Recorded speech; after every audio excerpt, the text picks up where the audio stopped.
एक दफा का जिक्र है कि एक छोटे से टाउन में एक लड़का रहता था जिसका नाम टॉम था। टॉम एक मददगार लड़का था। उसे अपनी साइकिल चलाना बहुत पसंद थी।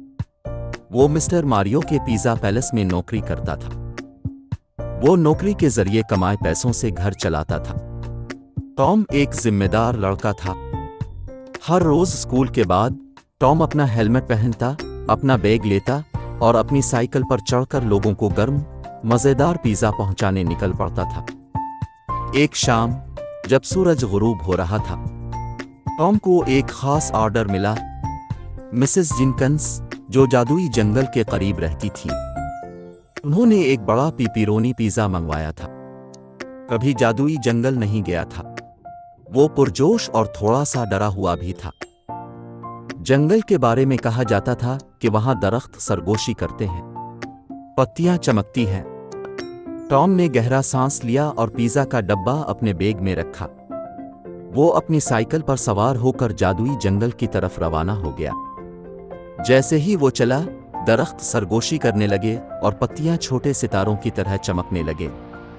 रास्ता तंग था, लेकिन टॉम पिज़्ज़ा वक्त पर पहुंचाने के लिए पुरअज़्म था। अचानक टॉम ने रास्ते में एक दानिशमंद उल्लू, एक शरारती गुलहरी और एक खरगोश देखा। उल्लू ने नर्म आवाज में पूछा, तुम कहाँ जा रहे हो, लड़के? टॉम ने अपनी साइकिल रोकी और कहा, मैं मिसेस जिनकंस को पिज़्ज़ा पहुंचाने जा रहा हूं। वो जादुई जंगल के करीब रहती है। जानवरों ने एक दूसरे की तरफ देखा और सर हिलाया। गुलहरी ने चहचहा कर कहा, हम तुम्हें उनके घर तक पहुंचने में मदद करेंगे, हमारे पीछे आओ। गुलहरी आगे भागने लगी, खरगोश उछलता कूदता रहा। उल्लू दरख्तों से दरख्तों तक उड़ता हुआ टॉम को रास्ता दिखाता रहा। टॉम अपने नए दोस्तों के साथ महफूज महसूस कर रहा था। वो उसे जादुई जंगल के पार ले गए। आखिरकार वो जंगल के किनारे एक आरामदेह छोटे से घर तक पहुंच गए। मिसेस जिनकंस, जिनकी आंखों में चमक थी, दरवाजा खोलकर मुस्कुराई। उन्होंने टॉम के बैग से पिज़्ज़ा लेते हुए कहा, शुक्रिया। टॉम ने मुस्कुराकर मिसेस जिनकंस और जानवरों को अलविदा कहा। वो अपनी साइकिल पर चढ़कर घर की तरफ चल पड़ा। वो टाउन की तरफ लूटा। वो खुश था। उसने पिज़्ज़ा वक्त पर पहुंचाया।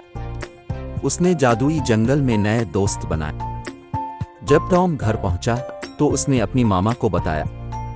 वो इस पर बहुत खुश थी। उन्होंने फख्र करते हुए टॉम को शाबाशी दी। इस दिन के बाद टॉम सिर्फ पिज़्ज़ा पहुंचाने वाला लड़का नहीं रहा। वो टाउन का बहादुर तरीन लड़का माना गया, जो दूसरों की मदद के लिए तैयार रहता था।